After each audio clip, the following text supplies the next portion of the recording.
Les dégâts sont considérables et les équipes de nettoyage, il y en a 8 à l'ouvrage, ont déjà beaucoup nettoyé et je pense qu'en fin de journée, les plus grosses traces de la tempête seront parties, mais on annonce un retour de la tempête pour ce soir, avec des vents peut-être même comparables à ce qu'on a eu. Quand même des gros arbres qui sont tombés. Là, c'est une des rues principales qui vient d'être ouverte à la circulation. Et puis, pour avoir une idée de la force du vent, il n'y a qu'à regarder cet arbre. Cet arbre, dès qu'il fait plus d'1 mètre de diamètre, qui a été complètement arraché. C'est assez saisissant. Puis des plus petits arbres, bien entendu, partout, des deux côtés de la rue principale.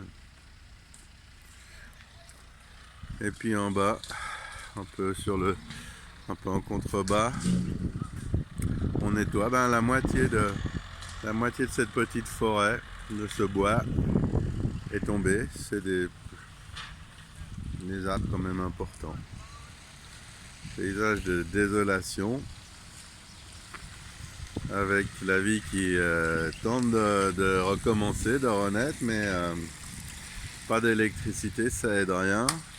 Pas de réseau internet, on est habitué à tout. Alors ici à Metula, c'est pas le corona, on n'a pas encore eu de cas de corona, mais le pays semble ne pas savoir ce qui s'est passé ici. C'est-à-dire que il n'y a personne, il n'y a pas de journaliste du centre et du pays, il n'y a pas de... On se débrouille par nous-mêmes. Le maire de Metula a mis tout son personnel en branle. Il vient de me dire qu'il y a eu 1000 appels dans la région de Metula qui sont parvenus cette nuit à la société d'électricité. Alors, ils ne savent évidemment pas où donner de la tête, ils ont défini leurs priorités. Et tout le monde est au boulot. Tout le monde est au boulot pour d'abord ouvrir les axes de circulation. On vous rappelle que de là où je vous parle, on est à 800 mètres de la frontière libanaise, donc l'aspect sécuritaire est aussi à prendre en compte. On peut pas se permettre de rester en situation de catastrophe naturelle ou de post-catastrophe naturelle.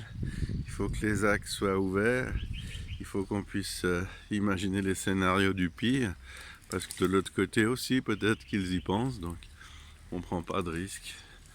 Mais cette rue était totalement impraticable il y a encore une demi-heure.